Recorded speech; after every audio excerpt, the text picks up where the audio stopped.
19 दिसंबर 2024 कराची के एक सुनसान इलाके में रात के अंधेरे में एक काफिला आकर रुकता है। काली गाड़ियां, भारी सुरक्षा, चारों तरफ खामोशी। अचानक एक जनाजा उठाया जाता है, लेकिन ये कोई आम जनाजा नहीं था। ये जनाजा था उस शख्स का जिसका नाम सुनकर आज भी भारत में लोगों की रूह कांप जाती है। दाऊद इब्राहिम।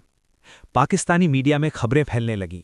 भारत का सबसे खतरनाक गैंगस्टर, 1993 मुंबई ब्लास्ट का मास्टरमाइंड, आईएसआई का करीबी दाऊद इब्राहिम मर चुका है।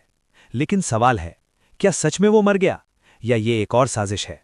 आज हम खोलेंगे उस रहस्य की परतें जो पिछले 30 सालों से दुनिया को उलझाए हुए हैं। एक पुलिस वाले का बेटा और अपराध की दुनिया। दाऊद इब्राहिम कास्कर का जन्म 26 दिसंबर 1955 को मुंबई के डोंगरी इलाके में हुआ। उसके पिता इब्राहिम कास्कर मुंबई पुलिस में कांस्टेबल थे। किसने सोचा था कि एक पुलिस वाले का बेटा एक दिन भारत का सबसे बड़ा अपराधी बन जाएगा? 1970 के दशक में मुंबई की गलियों में छोटे मोटे अपराध से शुरुआत करने वाला ये लड़का धीरे धीरे अंडरवर्ल्ड का बादशाह बन गया। स्मगलिंग, जबरदस्त वसूली, कॉन्ट्रैक्ट किलिंग, रियल एस्टेट में दखल, कोई भी काम दाऊद की पहुंच से बाहर नहीं था। 1980 के दशक तक उसने अपनी गैंग बना ली, डी कंपनी। मुंबई के अंडरवर्ल्ड पर उसका दबदबा बढ़ता गया। उसके दुश्मन एक एक कर खत्म होते गए। कहा जाता है कि पुलिस, नेता और फिल्म इंडस्ट्री तक उसके प्रभाव से अछूते नहीं थे। लेकिन 1993 में उसने कुछ ऐसा किया जिसने उसे भारत का दुश्मन नंबर 1 बना दिया। 12 मार्च 1993, वो काला शुक्रवार। 12 मार्च 1993, शुक्रवार की दोपहर, मुंबई स्टॉक एक्सचेंज में अचानक एक भयानक धमाका हुआ। इमारत हिल गई, लोग चीखने लगे, धुआं और खून हर तरफ फैल गया। लेकिन ये सिर्फ शुरुआत थी। अगले 2 घंटों में मुंबई के 12 अलग अलग स्थानों पर बम धमाके हुए। एयर इंडिया बिल्डिंग, सेंचुरी बाजार, होटल सी व्यू, जवाहरात भवन, कांग्रेस भवन, कहीं भी कोई सुरक्षित नहीं था। 257 लोगों की जान गई, 700 से ज्यादा लोग घायल हुए। ये था भारत की आर्थिक राजधानी पर अब तक का सबसे बड़ा आतंकवादी हमला। 1993 मुंबई बम विस्फोट।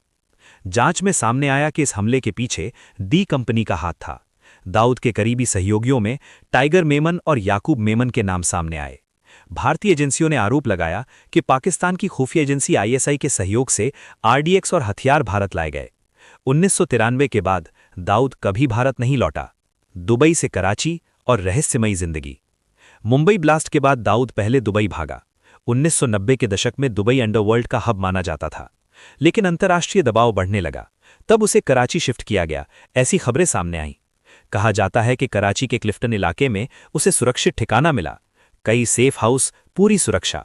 भारत ने कई बार पाकिस्तान से उसे सौंपने की मांग की, लेकिन पाकिस्तान का जवाब हमेशा एक ही रहा, दाऊद हमारे यहां नहीं है। दिसंबर 2024, मौत की खबर। दिसंबर 2024, अचानक पाकिस्तानी मीडिया और सोशल मीडिया पर खबरें आने लगीं, दाऊद इब्राहिम की मौत हो गई है। कुछ ने कहा दिल का दौरा, कुछ ने कहा जहर, कुछ ने कहा आईएसआई ने ही खत्म कर दिया।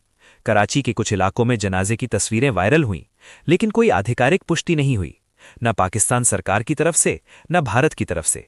भारतीय खुफिया सूत्रों ने कहा, अभी तक कोई पुख्ता सबूत नहीं मिला है कि दाऊद मर चुका है।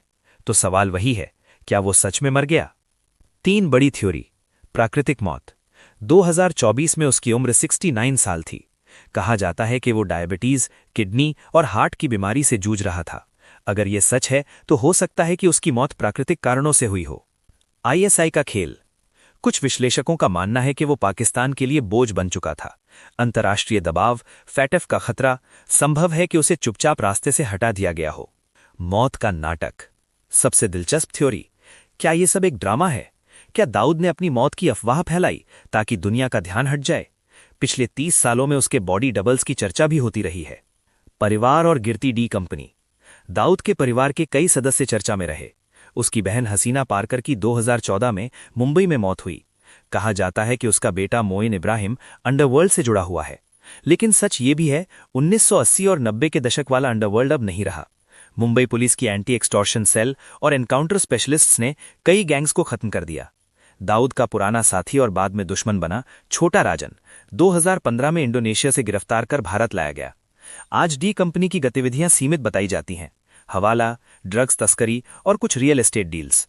अंतिम सवाल, जिंदा या मुर्दा? आज 2026 में भी रहस्य बरकरार है। अगर वो मर चुका है तो आधिकारिक पुष्टि क्यों नहीं? अगर वो जिंदा है तो इतनी अफवाहें क्यों? भारतीय एजेंसियों का रुख साफ है, जब तक ठोस सबूत नहीं तब तक दाऊद को जिंदा माना जाएगा। लेकिन भारत के लिए असली सवाल शायद कुछ और है। क्या 1993 के पीड़ितों को पूरा न्याय मिला? क्या अंडरवर्ल्ड का खतरा खत्म हो चुका है?